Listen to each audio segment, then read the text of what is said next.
ang magsasaka at ang kanyang kayamanan. Sa isang maliit na nayon, may isang magsasaka na nagngangalang Matthew. Dahil sa kanyang pagiging masipag at matapat, siya ay mayaman sa pagkain at ani. Ngunit ang kanyang puso ay puno ng inggit at pagmamataas, sapagkat lagi niyang ipinagmamalaki ang kanyang kayamanan sa kanyang mga kapitbahay. Tignan niyo, mas marami pa ang mga ani ko kumpara sa inyo. Saad ni Matthew. Habang ang mga tao ay naghihirap sa gutom, si Matthew ay patuloy lang na nag-iipon ng kanyang mga pagkain sa kanyang kamalig.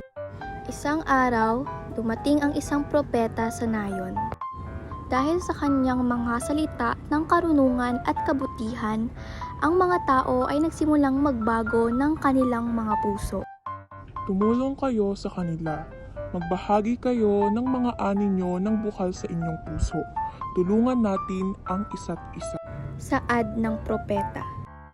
Ngunit si Matthew ay nanatiling matigas ang ulo.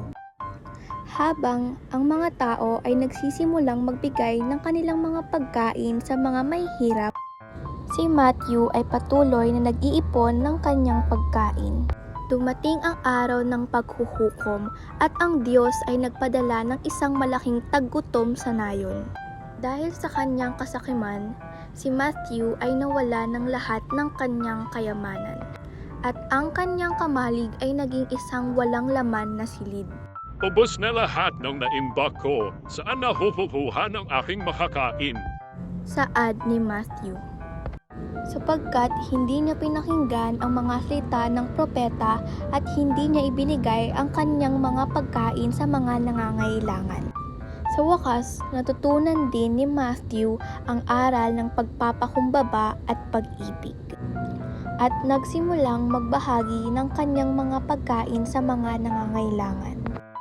Dahil sa kanyang pagbabago, siya ay nagkaroon ng tunay na kayamanan at ang kanyang buhay ay napuno ng kapayapaan at kagalakan.